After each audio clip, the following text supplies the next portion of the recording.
a few words today about each day this week.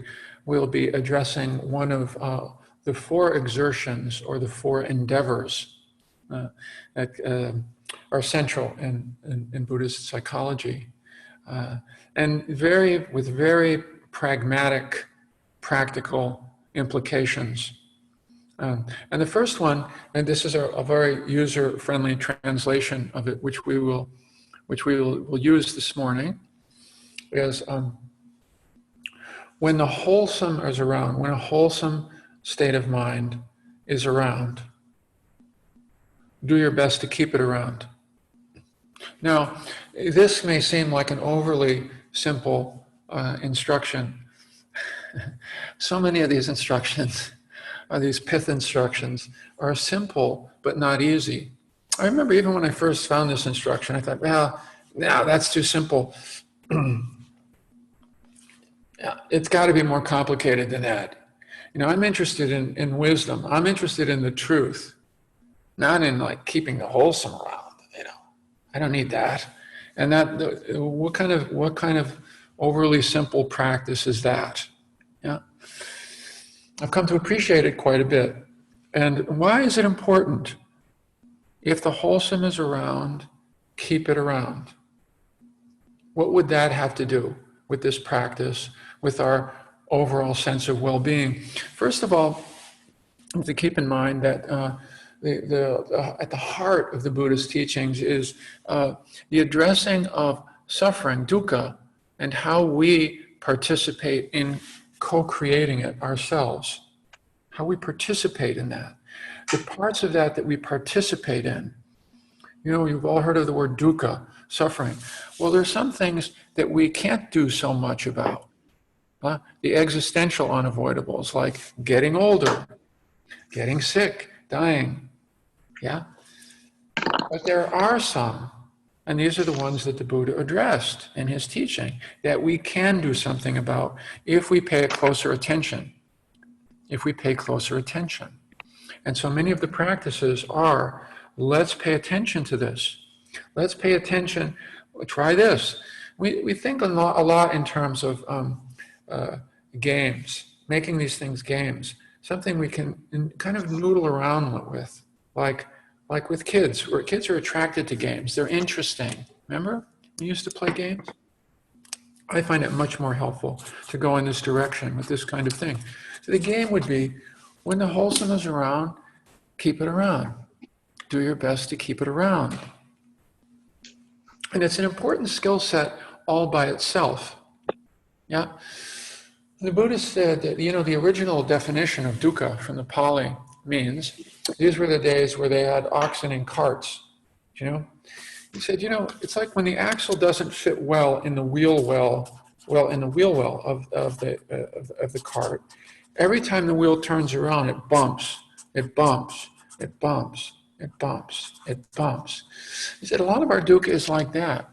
We're walking around in the world, grabbing onto something, liking something, pushing something away, ignoring something, getting irritable quickly, restless, bored, dulled out, you know?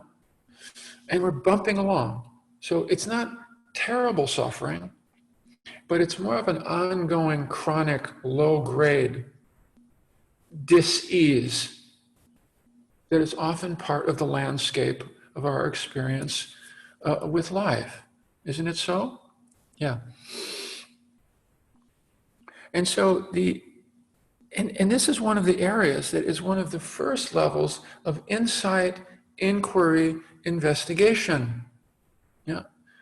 What's going on here? Let's take a closer look. For example, to keep it super user-friendly, Susan and I are really into concrete and kind of baby steps with some of this. Who doesn't want a wholesome, positive state of mind to stay around more of the time in our lives? Don't we want that? Isn't that part of having a sense of well-being? Yeah, when we're in positive states of mind a little bit more frequently.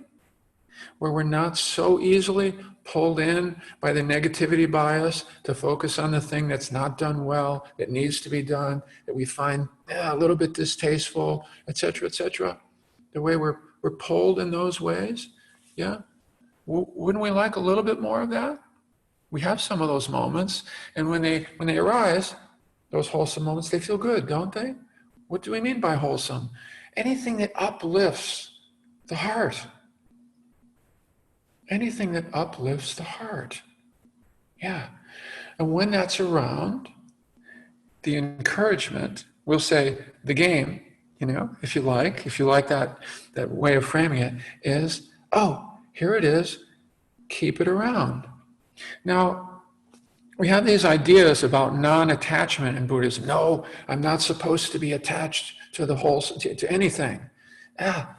Well, that's not what the Buddha had to say about it. He said, oh yes, you should make much of the wholesome states of mind. With the wholesome states of mind, yes, of course we want those. Of course we want more of those. And in order to do that, we need to pay more attention to what goes on there. When the wholesome, how does that end? When a wholesome state is around, why does it end? When it happens in meditation, why does it stop? Now here in one moment, I'm feeling the breath. Oh yeah, this is lovely. This is actually a calm breath. All of a sudden, I'm hijacked into some story. It might be an okay story. It might be something that's slightly irritating. It might be a regret. It might be a future planning. It might be okay. But it might also draw us into a more edgy or irritable state of mind. How does that happen? Who's doing that? We're sitting there quietly. Who's doing that? If not we ourselves. You see? How are we participating, in those wholesome states of mind, not sticking around? This is a very simple and profound glimpse into dukkha, actually. It's a profound insight. I used to think, I don't know, what the insights were something, some kind of epiphany. I would suddenly have this profound understanding. I wasn't so interested in, maybe how I was creating my own suffering, moment to moment, Yeah? So that's what we'll play with this morning in our meditation. Okay? We'll do our best, as we always do, to set up a kind of a somewhat settled, right, to your degree, somewhat more calm state of mind. One that does feel somewhat pleasant, that does have a little bit more uplift in it. And keep it around. Now, to keep it around, you have to be paying attention. You see, the best mindfulness games are the one that, to play them, you have to pay more attention. Because often we don't see how we got distracted or pulled away into something negative. We're already there. So now it's like, watch over it, a wholesome state of mind, and see what happens. See how it begins to fragment or move into something not so positive.